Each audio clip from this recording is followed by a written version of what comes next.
नमस्कार दोस्तों, आपका स्वागत है एक और वीडियो मार्जिनल कॉस्टिंग की। दो प्रैक्टिकल क्वेश्चन, बहुत ही इम्पॉर्टेंट क्वेश्चन है। इसके अंदर हम क्वेश्चन करेंगे 9 और 10 और ये दोनों के दोनों क्वेश्चन बिलोंग करते हैं एक बड़े ही इम्पॉर्टेंट टॉपिक से जिसका नाम है की फैक्टर। की फैक्टर की तैयारी अक्सर बच्चे नहीं करते हैं और फिर जब एग्ज़ाम के अंदर क्वेश्चन आता है तो फिर उनके तोते उड़ जाते हैं कि यार ये क्वेश्चन कहाँ से आ गए, ये तो हमने कभी पढ़ा ही नहीं। तो ये जो की फैक्टर है, इस पर क्वेश्चन शुरू करने से पहले मैं आपको थोड़ा सा बता देता हूँ। वैसे थ्योरी में भी पूरा बता रखा है।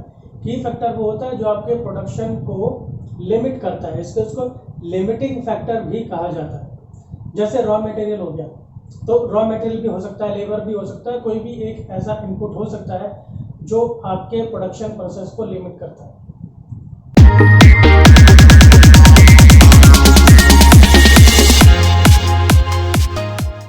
तो आइए देख लेते हैं। सबसे पहले हम question 9, which product would you recommend to be manufactured in a factory. A और बी में से कौन सा माल आप पहले बनाएंगे, कौन सा प्रोडक्ट आप बनाएंगे पहले। Time being the key factor. Important बात यह है कि इस बार जो की फैक्टर है वो है आपका टाइम। तो टाइम है तो जैसे कुछ घंटे या कुछ मिनट दिए हुए होंगे, उसके आधार पर हमें कैलकुलेशन करनी होगी। फिर हमारे पास प्रोडक्ट ए है, प्रोडक्ट बी है। ए इसका डायरेक्ट मटेरियल है, ये डायरेक्ट लेबर है। 1 घंटे के इसके 2 रुपये, इसके 3 रुपये। वेरिएबल ओवरहेड है, 2 घंटे के इसके 4 रुपये, इसके 6 रुपये। सेलिंग प्राइस 100 रुपये, 110 रुपये। और स्टैंडर्ड टाइम दिया है 2 घंटे और 3 घंटे का। अब इसके बेस पर हमको ये बताना है कि कौन सा प्रोडक्ट हम बनाएंगे। क्योंकि टाइम कम है हमारे पास, हम उतने टाइम के अंदर दोनों प्रोडक्ट नहीं बना सकते, तो हमें चुनना पड़ेगा कि कौन सा प्रोडक्ट हमारे लिए ज़्यादा प्रॉफिटेबल है। और ये डिपेंड करेगा किसके ऊपर, की फैक्टर के ऊपर। तो की फैक्टर का इस्तेमाल करते हुए हम ये देखेंगे कौन सा प्रोडक्ट हमारे लिए ज़्यादा प्रॉफिटेबल है। आइए देखते हैं। तो ये प्रोडक्ट ए है, प्रोडक्ट बी। सबसे पहले हम लेते हैं सेलिंग प्राइस। सेलिंग प्राइस हमको दिया है यहाँ पर, इसका ये 100 रुपये और 110 रुपये। तो ये सिंपली आ गया आपका 100 रुपये और 110 रुपये। अब इसमें से हम माइनस करेंगे सारी की सारी variable cost. Variable cost minus करेंगे तो हमें क्या मिलेगा, जी हाँ, कॉन्ट्रीब्यूशन। तो अब मैं ले लेता हूँ सारी की सारी लेस करेंगे वेरिएबल कॉस्ट। और वो कौन कौन सी है, एक तो उसके अंदर ये डायरेक्ट मटेरियल, ये है वेरिएबल कॉस्ट। डायरेक्ट लेबर है वेरिएबल कॉस्ट, और वेरिएबल ओवरहेड तो है ही वेरिएबल कॉस्ट। तो ये हम माइनस करेंगे। तो ये 2424 है जी आपका प्रोडक्ट ए का, 2424। और प्रोडक्ट बी का है 1436 और इसका है 1436। दोनों के मैंने यहाँ पर लिख लिए। इन सबका टोटल आपका 30 आ गया और इन सबका टोटल 23 आ गया। तो 100 यानी सेलिंग प्राइस में से मैंने ये वेरिएबल कॉस्ट माइनस किया, मुझे 70 मिला। In the same way selling price में से मैंने वेरिएबल कॉस्ट माइनस किया, 87 मुझे मिल गया कंट्रीब्यूशन। अब मेरे पास टाइम कितना है, ये प्रोडक्ट लेता है 2 घंटे, ये लेता है 3 घंटे। तो इनका जो स्टैंडर्ड टाइम आ गया 2 घंटे और 3 घंटे।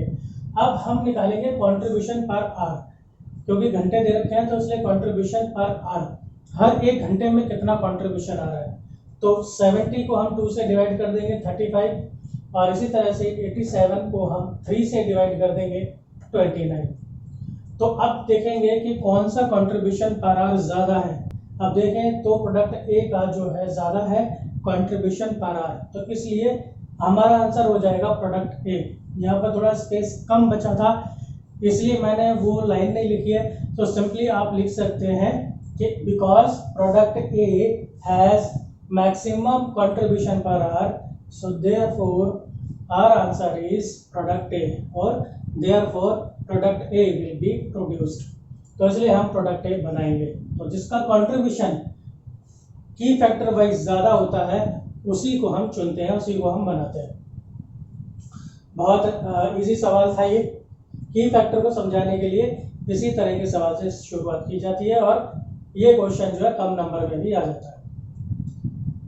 अब देखते हैं एक थोड़ा सा टिपिकल सा क्वेश्चन। यह है क्वेश्चन नंबर 10, इंडिकेट प्रायोरिटीज। अब आपको 2 से ज़्यादा प्रोडक्ट दिए होंगे और आपको उनकी प्रायोरिटीज बतानी है। प्रायोरिटीज बताएंगे जैसे नंबर 1, नंबर 2, नंबर 3, इस तरह से रैंकिंग करनी है। Priorities for products A B and C with view to maximize profit. आपको इस तरीके से प्रायोरिटीज बतानी है कि आपका जो प्रॉफिट है वो मैक्सिमम हो जाए। मतलब कैसे बतानी है कि प्रोडक्ट बी आप पहले बनाएंगे या प्रोडक्ट ए पहले बनाएंगे या प्रोडक्ट सी पहले बनाएंगे, ऐसे करके। तो आपको कुछ डाटा दिया है तीनों प्रोडक्ट्स का। Raw material cost per unit, direct labour cost per unit, other variable, ये अदर है, other variable cost per unit, selling price per unit, standard time दिया मिनट्स में 39, 20, 28। आप क्या कहता है, it is noted that 3 kg, 4 kg and 5 kg, this is 5 kg, mistake से ज़्यादा हो गई इस बार, 5 kg of raw material are required to produce 1 unit of A, B, C respectively। यानी प्रोडक्ट ए के 1 यूनिट को बनाने में 3 किलोग्राम का मटेरियल लगता है, प्रोडक्ट बी को बनाने में 4 किलोग्राम लगता है और प्रोडक्ट सी को बनाने में 5 किलोग्राम लगता है। How would product priorities change. अब क्या प्रोडक्ट की प्रायोरिटीज चेंज हो जाएंगी अगर ये किलोग्राम वाला भी हम इसके अंदर ऐड कर दें। तो पहले तो इसे यूज करते हुए बतानी है प्रायोरिटीज, और फिर ये किलोग्राम वाला इस्तेमाल करते हुए फिर बतानी है आपको आपकी प्रायोरिटीज क्या होगी। करेंगे तो हम वही, ये हमारे तीनों प्रोडक्ट्स आ गए। फिर हमारा सेलिंग प्राइस आएगा जी पर यूनिट। सेलिंग प्राइस हमारा ये रहा, सेलिंग प्राइस है 5, 6, 7, तो 5, 6, 7 हमारा सेलिंग प्राइस आ गया, नो प्रॉब्लम। सेम करेंगे ऊपर की तरफ, लेस करेंगे सारी वेरिएबल कॉस्ट। वेरिएबल कॉस्ट हमारे पास ये है रॉ मटेरियल, डायरेक्ट और अदर वेरिएबल। तो ये सारे तीन जो है यहाँ पर ये हमारे पास वेरिएबल कॉस्ट है। ये तीनों की मैंने वेरिएबल कॉस्ट यहाँ पर लिख ली है। और पहले की तरह जब मैं सेलिंग प्राइस में से आपकी वेरिएबल कॉस्ट माइनस करूँगा तो मुझे मिल जाएगा कंट्रीब्यूशन पर यूनिट। तो ये तीनों आ गए इनके कंट्रीब्यूशन पर यूनिट। अब इसके बाद मैं निकालूंगा प्रॉफिट वॉल्यूम रेशो, क्योंकि मुझे प्रॉफिटेबिलिटी कैलकुलेट करनी है, ये देखना है कि कौन सबसे ज़्यादा प्रॉफिटेबल है, तो उसके लिए मैं पीवी रेशो भी कैलकुलेट कर सकता हूँ। तो पीवीआर मैंने निकाला, तो पीवीआर होता है contribution upon sale into 100। Contribution आपका हो गया 1.95, सेलिंग प्राइस आपका हो गया 5 रुपीज़ इंटू 100। इस तरीके से आप करेंगे तो आपके ये तीनों के तीनों आ जाएंगे प्रॉफिट वॉल्यूम रेशो। अब प्रॉफिट वॉल्यूम रेशो के आधार पर अगर हम अपना रिजल्ट बताएं तो देखिए 39 सबसे ज़्यादा है, तो इसकी बनेगी फर्स्ट प्रायोरिटी। फिर उसके बाद 30 आएगा, इसकी बनेगी सेकंड प्रायोरिटी, और इसकी बनेगी लास्ट में थर्ड प्रायोरिटी। तो यहाँ पर हम ये देख लेंगे कि सबसे पहले हम प्रोडक्ट ए की पूरी यूनिट्स बनाएंगे, जितनी भी हम बना सकते हैं। फिर उसके बाद बचा हुआ जो हमारे पास टाइम है, जो रिसोर्सेज है वो हम बी को देंगे, और फिर लास्ट में बचे हुए रिसोर्सेज जो है वो हम सी को देंगे, जितना भी माल बन पाएगा। अब चेंज करते हैं थोड़ा क्राइटेरिया। अब निकालते हैं कंट्रीब्यूशन पर मिनट। इसमें हम पर मिनट निकालेंगे। इस वाले क्वेश्चन में हमको आवर्स दिए थे, घंटे दिए थे, इसलिए हमने कंट्रीब्यूशन पर आर निकाला। इसमें हमको दिए ही मिनट्स हैं, तो इसलिए हम निकालेंगे कंट्रीब्यूशन पर मिनट। तरीका बिल्कुल वही रहेगा कि जो हमारा कंट्रीब्यूशन आया है उसे हम इतने मिनट से डिवाइड कर देंगे, 39 मिनट से। आपके लिए आपको दिक्कत ना हो इसलिए मैंने एक एक का लिख भी दिया है वर्किंग।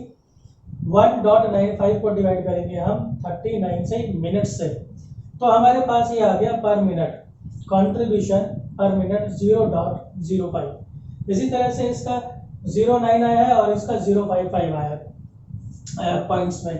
तो अब ये देख लेते हैं इनमें सबसे ज़्यादा कंट्रीब्यूशन पर मिनट कितना है, किसका है। तो अगर आप देखें तो सबसे ज़्यादा आता है इसका, बी का। इसका मतलब फर्स्ट प्रायोरिटी हो गई इसकी, फिर उसके बाद दूसरा किसका है, फिर है सी का, फिर सेकंड प्रायोरिटी हो गई इसकी, और फिर तीसरी प्रायोरिटी हो गई इसकी। तो इनके लिए आप एक एक सेंटेंस लिख सकते हैं। According to contribution per minute, the first priority of product B, second priority of C, third priority is of A. इस तरीके से आप एक एक लाइन से लिख दीजिएगा जिसके लिए भी उसने पूछा है। अब आखिरी हिस्सा देख लेते हैं इसका। इसने कहा है कि अगर 3 किलो, 4 किलो, 5 किलो इस तरीके से अगर रॉ मटेरियल इस्तेमाल हो रहा है एबीसी को बनाने में, तो अब क्या आपकी प्रायोरिटीज चेंज हो जाएंगी। अब फिर निकालेंगे हम कंट्रीब्यूशन पर किलोग्राम निकालेंगे। इस बार हमने पहले निकाला था पर मिनट, अब निकालेंगे पर किलोग्राम, क्योंकि अब जो की फैक्टर है वो चेंज हो गया है।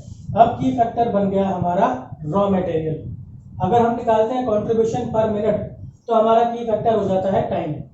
अगर हम निकालते हैं कंट्रीब्यूशन पर रॉ मटेरियल पर किलोग्राम ऑफ रॉ मटेरियल तो हमारा की फैक्टर हो जाता है रॉ मटेरियल। अब इसमें भी हम वही करेंगे, कंट्रीब्यूशन ऊपर और नीचे हमारा की फैक्टर। की फैक्टर क्या है हमारा इस बार है रॉ मटेरियल किलोग्राम में। ए के लिए लग रहा है 3 किलोग्राम, तो इसलिए ये आ गया नीचे 3। तो इस तरीके से इसको डिवाइड करेंगे और हमारे पास ये तीनों के तीनों आ जाएंगे हमारे पास contribution per kilogram of raw material.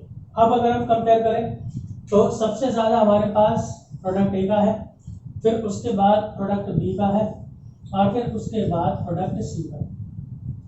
सो इस तरह से हम प्रायोरिटी सेट कर सकते हैं। तो ये बहुत बढ़िया क्वेश्चन है और ये वाले क्वेश्चन जो है आप यकीन मानिए पेपर्स में आ भी चुके हैं, और सिर्फ बीकॉम के लिए ही नहीं और डिफरेंट प्रोफेशनल लेवल पर भी ये वाले क्वेश्चंस आते हैं।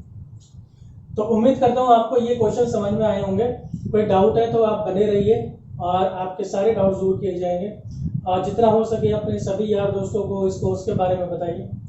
इसी तरह से जुड़े रहिए चैनल के साथ। मिलता हूँ मैं आपसे अगली वीडियो में। धन्यवाद।